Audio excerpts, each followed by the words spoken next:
right, it's time for the final, certainly the most challenging and the most important panel, I'd say, the impact panel. It's increasingly recognized that there is no such thing as non-financial information and that ESG factors are materially relevant to companies' enterprise value and therefore to investment decisions. But how about driving your investment decisions to actually make a positive impact? Is that an illusion or is it reality? And what constitutes an impact investment? According to the definition of GIN, the Global Impact Investment Network, it is essential for impact investments to be intentional. Also, the EU SFDR requires Article 9 funds, which are generally considered to be impact funds, to have sustainable investments as its objective, suggesting further need for that intentionality again. Also, the incoming EU taxonomy and recently published social taxonomy will further standardize the definition of impact. This standardization clarifies and allows for scale, but it could also discourage entrepreneurship and innovation to an extent if it becomes a tick box exercise and the burden gets in the way of actually achieving its positive impact. But a key question, can impact actually be measured? And perhaps more importantly, should it be measured? This is a philosophical question that I'm sure the panel will have a lot to say about. Are we trying to fit a square in a circle? Is quantifying potential and realized impact detrimental, or is it a necessary evil? There are a number of impact frameworks around, with the GIN's IRIS, the IFC performance standards, and the UN SDGs most commonly referred to, even though the SDGs were actually never designed for investors and are not necessarily fit for purpose. It's not without reason, as you probably can already pick up on, it's not without reason that this panel is called the elephant in the room. Whereas the environmental aspects are to a large extent measurable and scientific, social impact is much more emotive and subjective and requires qualitative assessment. So what skills and what experience does it take to successfully invest for positive impact? Is it science or is it an art? Capital is finally flowing, as was already mentioned and introduced by Paul earlier. We're facing a different risk now. It's no longer the risk of not being invested. It's the risk of not doing it meaningfully, thoughtfully. Microfinance investors have built up decades of valuable experience in investing for positive impact and have learned their lessons that can be applied to impact investing more broadly. And even after all these years and even decades, it is still acknowledged by most of us that impact investing is not easy. It's actually really hard. And recognizing its nuance and its complexity is the starting point for effectively achieving positive impact through investment and being an impact investor. All these discussions that I've brought up have been debated at length in the financial inclusion investment community, paving the way for impact across sectors and asset classes. So let me hand over to Helen Avery here on the side, who will be leading you through this amazing panel, and invite the panelists on stage to listen and hear what they've got to say about all of this.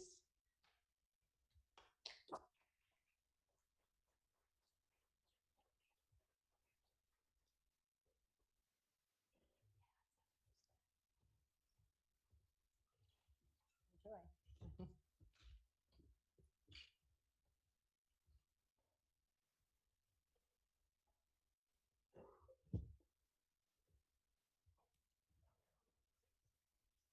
A very good evening to you all. I appreciate we are standing between you and drinks. So, excuse me. Do you want to buy a mobile phone? I can't hear it. Sorry. Well, thank you.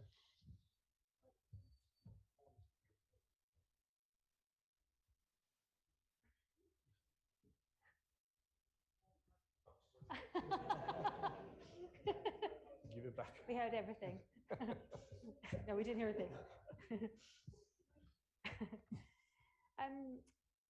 So just we're going to run for about just under, well, an hour, sort of more like 50 minutes actually, so we can make time for some networking and some other speakers this evening.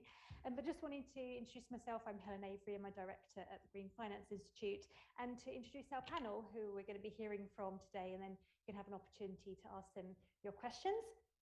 So we have Jorge Rubio, Global Head of City Social Finance. Thank you for joining us this evening. Next to him we have Rob Davies, Director of Impact Management Team at CDC, soon to be British International Investment, very soon actually. And closest to me we have Maria Teresa Zappia, Chief Impact and Blended Finance Officer and Deputy CEO at Blue Orchard. So thank you so much for joining us, and I know we're going to have a really fruitful discussion. I'm delighted to be here today. Just to give you a bit of background, I work specifically on green finance, and then even more niche, nature finance, one of the sort of more nascent emerging impact investment sectors. But before that, I was actually a journalist for 20 years, and about a decade ago, I started writing about impact investment. And there really wasn't much to write about, actually. And I tried to host a roundtable of impact specialists, and was told very clearly that I had to have microfinance in the room, that financial inclusion was where it was at, and Bob and Yvelay was certainly in the room from City at the time. And moving on from there, I'd always sort of seen microfinance and financial inclusion as the most well-established of the areas of impact investment. And there's just so much we can learn from it, even as I have worked in writing about social finance more broadly, and now very specifically nature finance. I can see that there are lessons that could be gleaned that we're not gleaning from the evolution of microfinance and financial inclusion, or inclusive finance. I'm never quite sure how we're saying it these days. So I'm thrilled to be here to sort of extract some of these learnings from our experienced panel, especially about sort of commercial viability, and as Lottie referred to, the impact. So I sort of shared my personal journey. So I thought to sort of get us in the mood and sort of get to know you a bit better, if we could sort of briefly just sort of hear from our panel about your own personal journeys. How did you sort of get into inclusive finance and social finance more broadly? So Maria Teresa, you're sat here. I wonder if we could start with you. Absolutely. So thanks for the question. So how did we get into it, and in particularly personally? So I have to say, on my journey was really starting from development economics, and I moved into finance, working with development finance institutions in emerging markets, based in emerging markets. And the one thing that I thought was quite incredible is that in these markets there were, potentially very good entrepreneurs, and but they didn't really have access to finance. And there was really a huge opportunity to scale up some of these of their activities. On the other side, the local financial institution didn't seem to have any interest to really have a small and medium enterprise portfolio. They were working only with the corporates. And so in a way, there was a huge opportunity to develop entrepreneurship, and at the same time develop sound local financial institutions. So it started really in some markets. I personally was based in Africa, in Asia, in Central Asia, and it was incredible to see how small initiatives could grow up. And if you think overall the asset class has been out there for 20 years, has built a track record, and but it really started with this really strong realization that there was a great entrepreneurship out there that just needed to be effectively provided with access to let's say responsible financial services. That's really interesting. So the route in through sort of entrepreneurs, as you say. Rob, what about you more broadly? Sort of how did you get into social finance? Yeah, so I guess I took a slightly different route, and well, I also started in the sort of DFI space, and I think in many ways the kind of DFIs were impact investors before the term was kind of created. But I came from the much more general space rather than the financial inclusion space, and then brought that sort of learning into financial inclusion as well as other sectors. So what really piqued my interest was, I think, I was working in an organization that gave both grants and worked on investments from a kind of commercial angle. But actually there was this big gap in the middle that just didn't make any sense to me. But clearly that can't be efficient to say, right, you either give all the money away or you have to make a commercial return. There must be some more ways to kind of efficiently achieve your objectives within there. And I just found it kind of fascinating, that idea of what skill sets, what routes to market, what players do you need to build partnerships with to really understand and play in that space, and what change can you make in the world if you do it. So it was that gap that really appealed to me to begin with. Brilliant. And Jorge, what about you? Well, it's a long story, but I'll try to be brief. I got into banking over 25 years ago in Mexico. And at that time, I joined a bank called the National Bank of Mexico. So what really intrigued me is that, Mexico at the time was one of the less financially served countries in Latin America. At least, it was over 65% of the adult population without access to financial services. So my question was at that time, you call yourself the National Bank of Mexico. That year, it was the 120th anniversary. So you've been around for 120 years, and you're the National Bank of Mexico. So what have you been doing all these years? Right. So then I understood the challenges of informality, of lack of collateral, of the distances, the rural areas, and that's in that context I met a very interesting organization.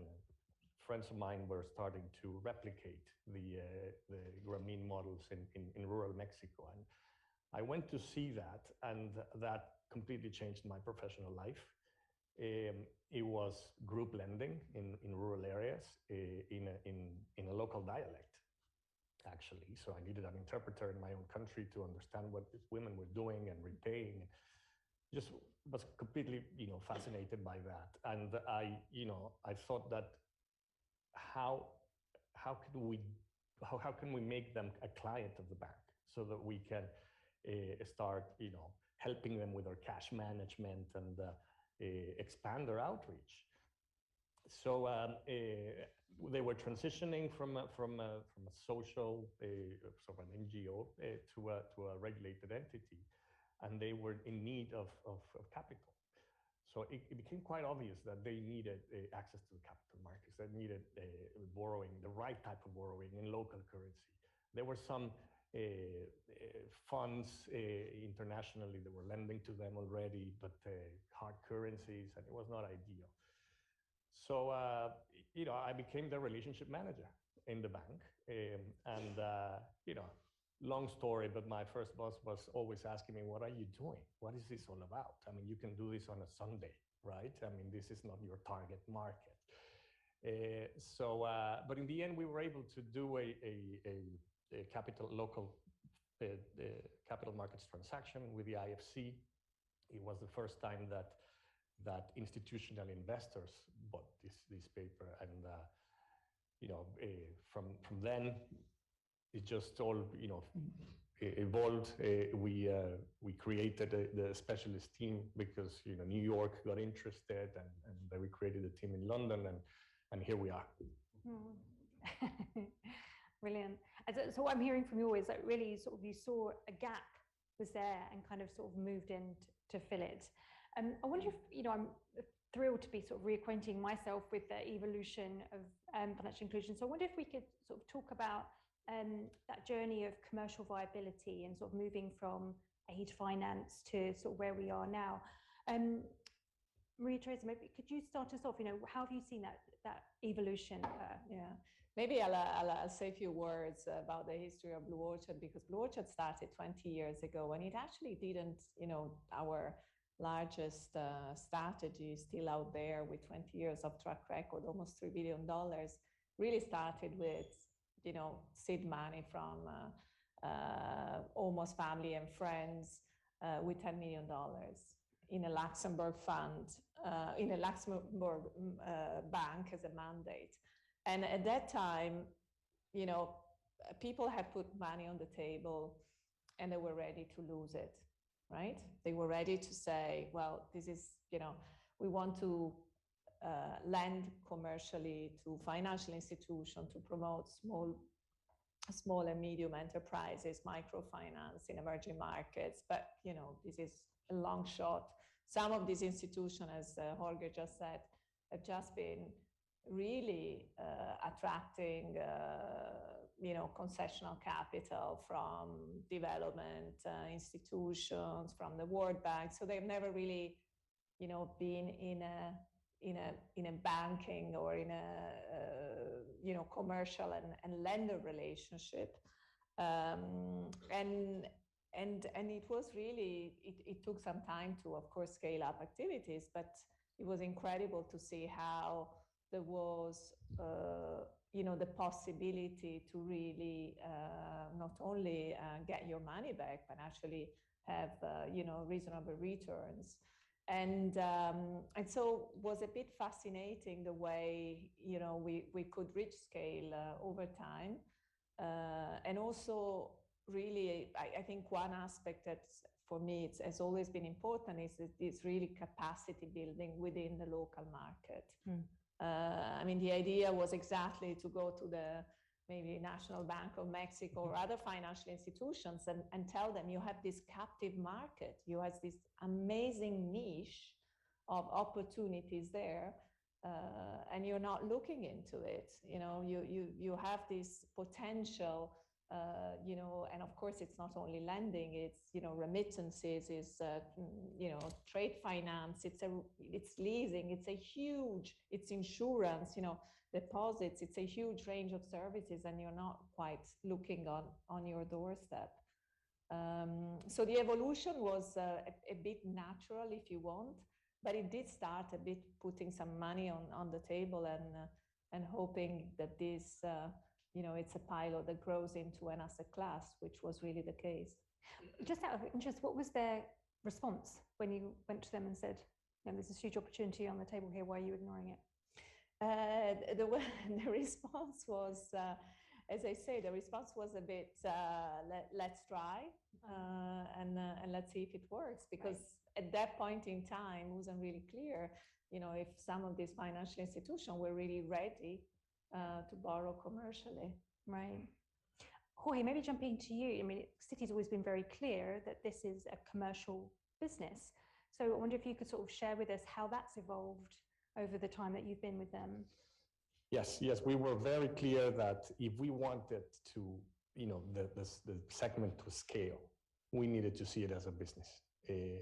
We needed to make sure that every transaction that we closed met institutional return requirements. No subsidies, no special pockets, otherwise it would be limited. We had to find a way to reach scale. So obviously it wasn't easy, but one of the first things that we did, and some of the members of the team are here and were instrumental in doing so, was to embed what we were doing in policies. So how do we make this part of the risk policy so that people, our colleagues on the ground, can onboard these companies, and they have the ability to assess these institutions, so to do a right and a proper due diligence on them, and we can work with the leading ones in the markets where we are present, which are 95, but 52 of them are emerging markets. So that was one part, but the other is we quickly realized that we were not going to be able to do this alone. We needed partners. So we started partnering with the DFI community to mitigate the risk, to make it balance sheet friendly, if you will. And it was really about leveraging our capabilities, which is local currency, local balance sheets, people on the ground that could do this analysis with us. So we became a specialist team within the bank, but leveraging everything that the bank has, working across geographies, across businesses to reach the scale. And we've managed to mobilize over 6 billion in funding for the segment since we started. We can safely say that now we bank the leading microfinance organizations, whether it's banks or financial institutions of different sorts in most of these emerging markets.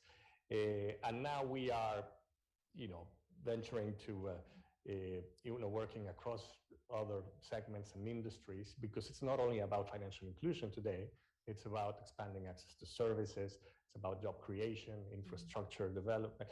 So we kind of learned from the microfinance experience to replicate in other areas that deal with the same segment that microfinance institutions do. Was there a moment in history where, I don't know, some major event happened where there was almost the value of having a business diversified into financial inclusion really sort of came to the fore and people went, yeah, yes, this is it?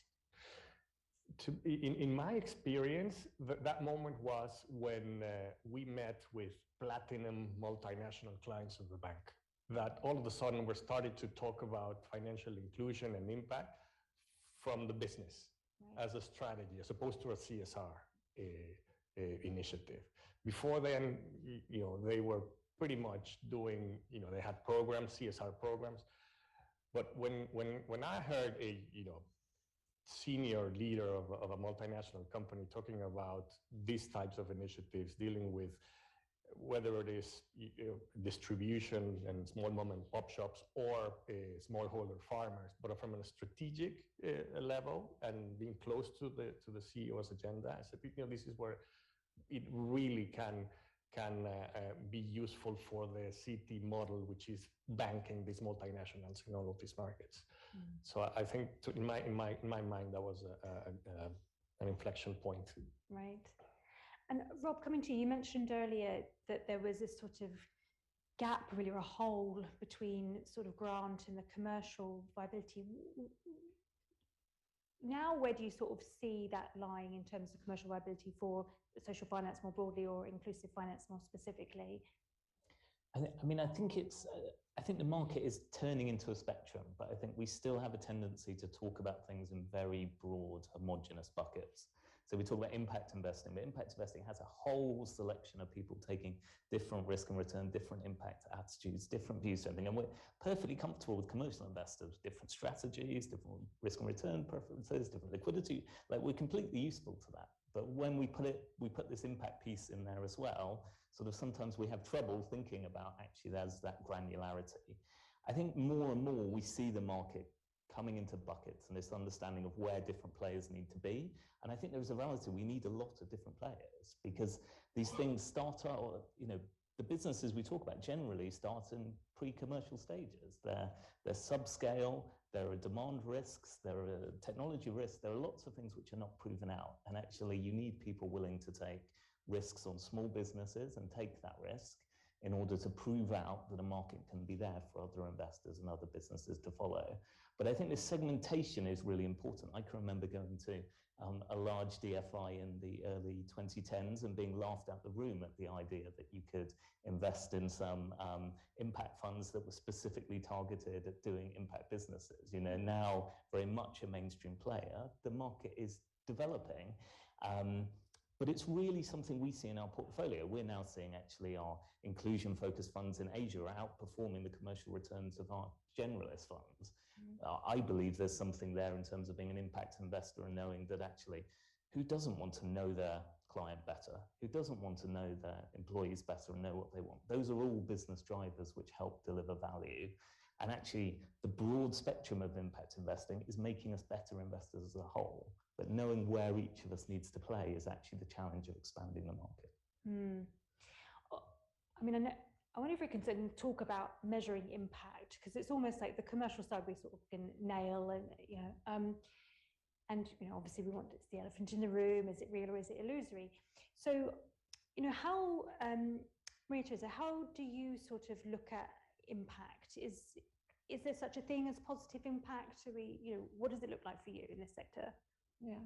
So going back to the segmentation, I think it's important to say that, again, we started from financial inclusion, and then I guess we seeking a different type of impact. So I agree with Rob. We started really thinking about new asset classes and new sectors. So today, for example, we do private equity in financial inclusion, private equity in climate. We do sustainable infrastructure. And part of this movement from, if you want, financial inclusion and private debt, that's where we into these asset classes and themes, was also the idea to pursue a higher level of impact. having worked in some markets, I mean, when you travel there, when you're based there, you have, lack of electricity. You have, I remember in Tajikistan, one of the markets where I spent a lot of time, you had, the water was as black as this carpet. You ask yourself, should I have a shower or not? These are the kind of topics. And then suddenly you realize that, yes, financial access and financial resources are a part, but, there is so much impact, if you want it, you can have. And I think in the previous panel, one of the participants asked, do you do a theory of change? And I really like the question, because it's true that the first time I heard about a theory of change, I never really had, it was a bit like of a textbook exercise. And I would say is not really where we started from when we were doing, thinking about impact. Today we do a theory of change, and I would say it's also very detailed. But as the speakers before the private equity panel said, it wasn't really, was more a question of a drive to have targets, but not always really have these classified intent, contribution, and measurement structured. Was a question, impact was, if I think in the early days, really a measure of outreach, very simply. How many people are we reaching? As you said, how many entrepreneurs are we serving?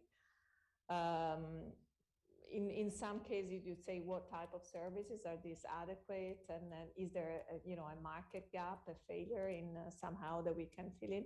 But really, the overall impact measurement was in a very nascent and almost, I would say, anecdotal basis. Yeah. Today, the industry has, significantly improved. But again, I'm sure if I ask 10 people in the audience what is the standard they are following, I can get maybe not 10 different answers, but maybe 5 to 8. And I don't want to do it now because so there has been a movement towards, standardization, and there have been some standards out there, like, the operating principle for impact management that have been, potentially more, let's say, followed because they are overarching, impact investment frame. But I think, as you said before, it's a bit the elephant in the room, because if you cannot, measure, you cannot manage it, and especially the lessons learned are absolutely crucial from really measuring the impact. Well, Rob, I mean, we'll bring in another way to measure impact as we'll add to the 5 to 8. But could you sort of walk us through the impact scoring system that you've developed? I think that might be really useful to sort of see how you're looking at it.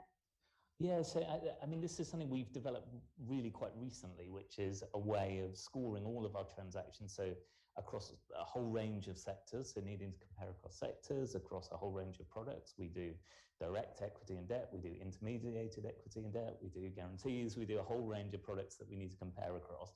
And ultimately, kind of the root of my job is actually, where do I get most impact per dollar given risk and return? That's the kind of optimization problem you're thinking about.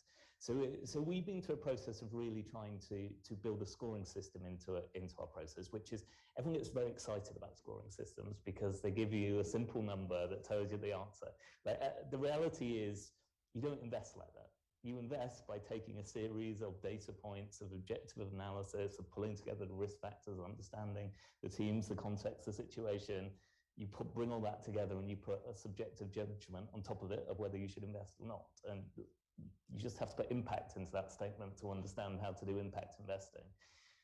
But ultimately, actually, one of the things we found is intentionality and objectives is really key. And I think this is where we had a discussion in an earlier panel about the SDGs. The SDGs are the best plan for the world we have, but they're so broad that you need to be quite specific about what you want to achieve. So we as an organization have said, we want to support productive, sustainable, and inclusive development. Essentially, 3 impact objectives which work across sectors. And we're scoring each and every transaction against those. We're scoring them against 1 to 4. We add them up to get an overall score that we can compare across transactions. And I think the thing I've learned through doing this is it's incredibly powerful, actually, as a communication tool. Really what this is, so we follow the operating principles for impact management, which actually I think are by far the best place to start in terms of building a good impact investment process. Our scoring system is only principle 2. It's only one of the 9 principles that are there. But what it does is communicates very clearly to what extent are we achieving our strategic impact objectives with each and every investment. It's simplistic. It doesn't answer all the questions. Just as if you built a really simple financial model, you'd have an IRR which was kind of in the ballpark, but you wouldn't bet your life on it in terms of your decision making. You should understand what sits behind it. But actually, we found that's very powerful in terms of what is our intention, what is it we want to achieve, and how can we be really clear we're assessing each transaction consistently against it. That's really helpful, thank you. So sort of more granular. Jorge, I wondered if we can sort of come to you on kind of lessons learned over the years from measuring impact. As Maria Teresa said, it used to be just how many people are you serving, and now it's very different. So what can you sort of share with us about what you've seen happen? I empathize a lot with what Maria Teresa just said, because I think Roger and the City Social Finance team pretty much been around for the same period of time. So we've been through the same evolution. I remember back in the days of pure microfinance, it was quite straightforward, as Maria Teresa said. We had the mix, which was a microfinance information exchange, measuring outreach, average ticket size for the loans, percentage of women borrowers. So we quickly, derived some of these very, straightforward metrics, and we used to collect that information and report to our partners or whatever, and gender, of course, and a number of clients and borrowers reached through our funding. But now things have changed dramatically. I mean, last year we issued our first, our inaugural social bond for emerging markets, which is a $1 billion bond backed by assets around the world that we have on our balance sheet to support around 6 categories of social finance, which is financial inclusion, obviously, which continues to be at the core of what we do, but education, health, smallholder farmer financing, water and sanitation. So the space is now much broader, and we are actually making a commitment to investors that the use of proceeds of the bond, we're going to go there. And obviously, second-party opinions, the scrutiny, all of that, which is great for the transparency of the sector and for investors themselves. We need to get better on how we measure those impacts across the different categories. How do you measure impact in health or education? It's a big thing. So we're working on that. I think it's work in process and progress, and the industry as a whole is moving in that direction. Obviously, DFIs and the World Bank, they provide a platform to do that. But we're getting there. But it's getting interesting. It's one way of saying it. And just a reminder, if you're listening on Zoom out there, please do feed in your questions. We will take them in a moment. Before we do move to questions, just kind of wanted to come to you on some of the challenges around whether it's social finance or specifically inclusive finance, what you're seeing. And Jorge, maybe we'll stick with you on the risk side. I'd just love to hear sort of some of the nuances specifically of inclusive finance around risk. Yeah, that's a great question. And actually, we have our risk manager in the audience. So I think he will empathize with that question, and he'll see that we have to think carefully about risk, and more importantly about the risks associated to this segment, which is something that the bank historically didn't obviously know how to assess. But when you're dealing with lower income segments of the population, people with less financial education, obviously there are very specific risks, franchise risks. I mean, obviously you have credit risk, market risk, but franchise risk. I mean, are these products transparent? Are the collection practices where they're supposed to be? Is the pricing fair? So the fair lending, assessment that we do becomes really important in the work that we do. To protect the franchise and to obviously make sure that everything we do is exceeds the responsible lending requirements that we have in the bank. So it is a challenge. But as I mentioned in my previous intervention, I mean, the way to go about it is embed all this in your policy and make sure that as part of your due diligence, these things are taken into account, that you go visit your clients, visit the end borrowers, talk to them, understand how they use the product, how they were sold the product. And this is, I think, an advantage for a bank like Citi because we have bankers in all these places. So, whether it is Dhaka or Manila or Nairobi, we have a colleague that, and with us, before COVID, we used to do a lot of traveling as well. But we have the capabilities locally to assess those risks and scale our portfolios. Maria Teresa, what would you say is like one of the biggest challenges? I know you mentioned financial structures earlier. Is it more of a challenge for some than others? I think one of the challenges is actually to maybe attract more institutional investors in this asset class. I'm thinking about, we were just talking about the operating principle for impact and management, for example, the standard, which really tell you how, guide you in your investment process in how you can embed, sustainability and impact across different stages when you engage in a transaction from the origination until the, in fact, sustain impact after exit. If you look, there are a number of asset managers that are signatories. It's approximately 150 organizations, but there are very few asset owners. And so I think part of the challenge, if we want to sit here in 5 years and maybe continue this conversation thinking about really the big impact that we've had is scaling up activities with different sources of capital. And I think the risk is part of the story of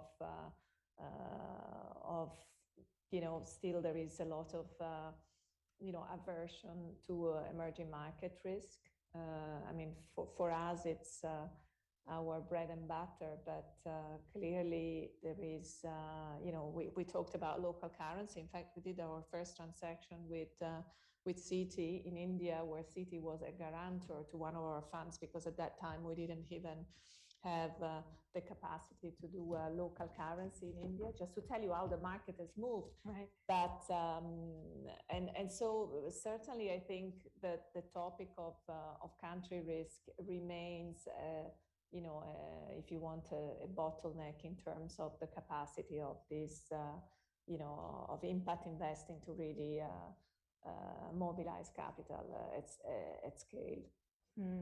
Robert, would you like to pick up on that point there? Because I'm sure you resonate with some of those points.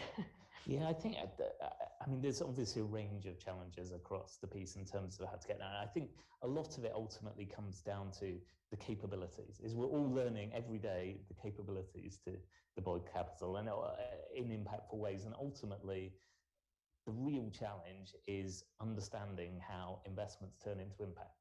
Like quite a lot we talk about money in, we talk about impact at the end of the chain. Actually, the real skill is, like, how does that chain flow through? What are the changes in the businesses? How do they expand? How do they grow? How do they move? And how do they work through? And actually, that takes a lot of skill sets to get there. That takes kind of professionals in the impact space. That takes professional investors. That takes E&S professionals. That takes a lot of different skill sets to build that capability and bring it together.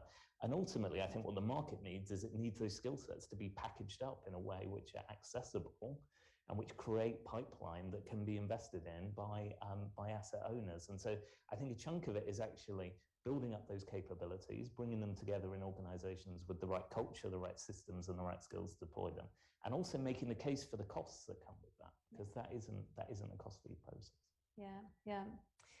Well, I'm sure there are tons of questions out there, and I want to make sure that we have time for them. So we've got another 10 minutes, and someone will tell me if we don't. But there are a couple of people with mics in the room. Oh, I see a gentleman with a blue shirt there has a question. If you could, there's just if you want to raise your hand, sir, and just give her a wave, and then the mic will come your way. Thank you. Actually, it might be easier if you stand up. Maybe we'll do it that way, and then people can see more clearly. Thanks, and please sort of share with us your name and. Yeah, hi, I'm Anton Simanowicz. I'm independent, but I've worked in the financial inclusion space for many years. One of the founders of the Social Performance Task Force that was mentioned earlier. My question is really to pick up on, Rob, your last point and the complexity around the sort of investment to impact and what's involved. And just reflect, just hope you don't mind me just reflecting a little bit on financial inclusion, microfinance first before I get to the question. But I think one of the challenges in microfinance was the assumption that more money to more people repaid would have more impact. And I used to always joke when I met people around and they say, what do you do? I say, I put poor people into debt. And that really, to me, captured the challenge. And I think microfinance over the years moved through that process, first of all, recognizing it's not just loans, it's who the loans go to, the inclusion, reaching poor people. Secondly, was recognizing the risk, over-indebtedness, stripping of assets, suicides, and that led to the client protection principles and much greater focus in terms of how that money is being used. The third lesson was really around customer centricity. The value of the services is not just access to money, it's how that money is used, it's how it's structured, it's how it really helps build people to invest, to increase resilience, to manage money. And then the fourth was the institutional challenges, is how do you build a business model, a profitable company that is also able to mobilize the funds to reach people. And I suppose my question is, if the purpose of this meeting is to reflect on the lessons from microfinance, financial inclusion, how do we take those lessons into the wider impact investing world to move beyond assumptions of that money has impact towards intentionality and the complexity of that whole process, as you say, Rob, to get from the money to the impact, and how much of those lessons around these elements being taken on board? Great question. Who's Maybe I'll start. Also because I know Anton from a very long time, a well-known face in the industry. I think what was the strength of some of the processes that you just went through very, I guess with a good diagnosis, was that the industry was still pretty small, and we were able on many occasions to almost sit around the table and really define what we didn't know, because let's face it, and really try to structure almost from a process and give let's say structure to a process that has started, as we said, almost on a trial and error basis. And I think what also did help the industry was the fact that there were bodies where the practitioners were actually sitting around to set the rules in a way. I remember we spent tons of time on social performance task force, on the universal standards of social performance management. I mean, these were not set by regulators. We were there and we were actually saying, as an investor in this market, as a practitioner, we want to say what are our challenges, which very often was, it doesn't, if there is a country where there is not a credit bureau, we have a difficulty in knowing what is the repayment capacity, for example, of the borrower, because there is no credit bureau. So, there's no way to know if this borrower has already, multiple loans, and if on top of it they are, borrowing both from, the formal sector and informal sector. So I think the beauty there was the engagement of the practitioners in the sector, in really trying to almost to self-regulate, because there was, especially in these markets, was clear that the standards in the markets were not enough, and we had to do better if we wanted really, as you say, to have impact. And the other topic that you raise is, how good is impact? How can you assume you have, by definition, positive impact? And I think on that one, we have, again, gone through the process of really going almost through the entire value chain. Today we're not stopping anymore at, the financial institutions, but we're really looking much more at end clients. We have been smarter at getting really the raw data on final beneficiaries. And I think that has been, for me, also another important step, which we didn't have really in the first years. Thank you. Thanks for your question. There's a gentleman, oh, I'm sorry, well, have you, and then you, sir. So there's a gentleman here, would you mind standing up in the, thank you. Hi, David Nehm, New Philanthropy Capital.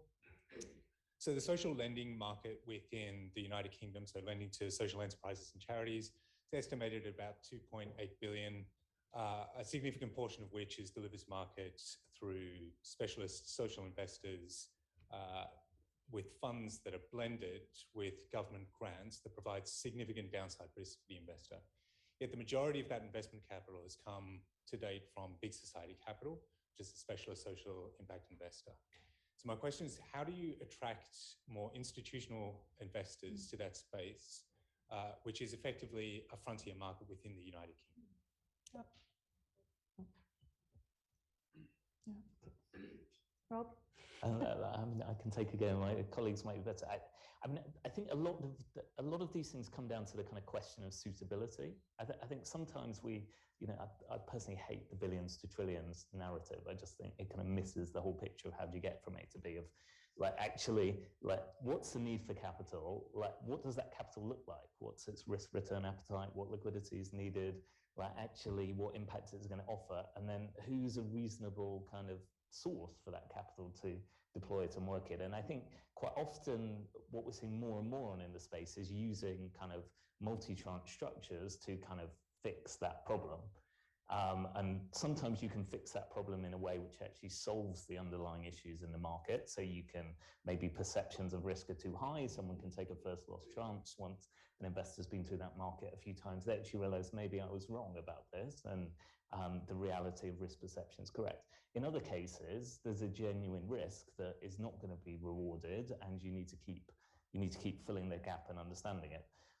The thing I don't understand about your market is kind of which of those structures and which of those spaces to really work in and understand, and therefore what's the right tool to solve it. So some of it is about really making the case as to why this is an attractive market, but really identifying what's the pool of capital that it is suitable for. Because one of my big concerns is sort of the rush to bring commercial capital into impact investing. If we bring commercial capital into a part which doesn't fit, they're not going to come again. They're going to have one go, and it's not going to meet their appetite and lose out. So it really is that matching, I think, is really key.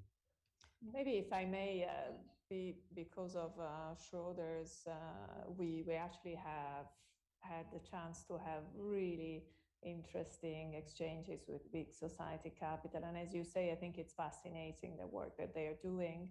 But it's also fascinating, as you say, the difficulty to actually scale some of these initiatives, especially the most impactful.